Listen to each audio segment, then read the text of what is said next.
জুমি পাপৰি শৰ্মা বৰুৱাৰ কথাৰে হাৰে আছানে অৰিন্দম পাঠ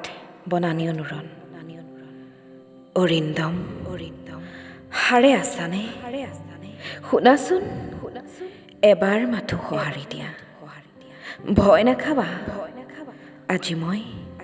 অভিযোগৰ টোপোলাটো তোমালৈ বান্ধি অনা নাই আবদাৰ বিচাৰিও অহা নাই আজি মই কেৱল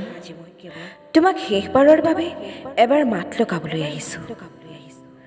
অৰিন্দম তোমাৰ বাৰু মনত আছেনে সেই যে ফাগুন আহোঁ আহোঁ সময়তেই মই তোমাক ভাল পাওঁ বুলি কৈ দিছিলোঁ লঠঙা ডালবোৰত যে শিমলু ফুলবোৰে কলি পেলোৱাৰ কথাও সোঁৱৰাই দিছিলোঁ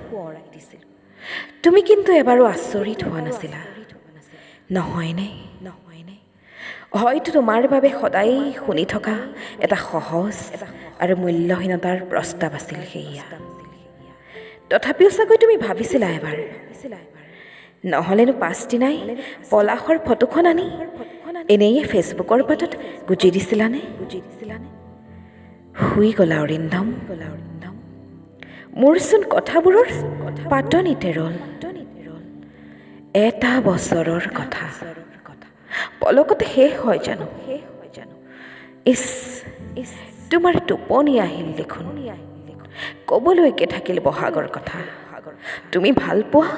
সোণাৰু ফুল দেখাৰ কথা আৰু তোমাৰ পদূলি পালেই অনাই বনাই ঘূৰিবলৈ মন যোৱা মোৰ পগলা মনটোৰ কথা শুই থাকা অৰিন্দম টোপনি নাভাঙো তোমাৰ ভাগৰুৱা শৰীৰত জোৰ জুলুমো নকৰোঁ দুচকু মেলি লোৱা হ'লে এবাৰ কেৱল কৈ গ'লোহেঁতেন শুই গ'লে তোমাক সঁচাকৈ অকণমানি বেবীটোৰ দৰে লাগে কপালত হাতখন বোলাই দিবলৈ এবাৰ মনটোৱে হাহাকাৰ কৰে ৰাতি পুৱাবলৈ বেছি সময় নাই আৰু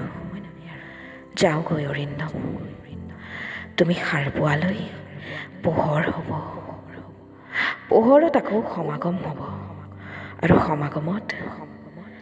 হয়তো মোৰ বাবে তোমাৰ পুনৰ পাত হেৰাব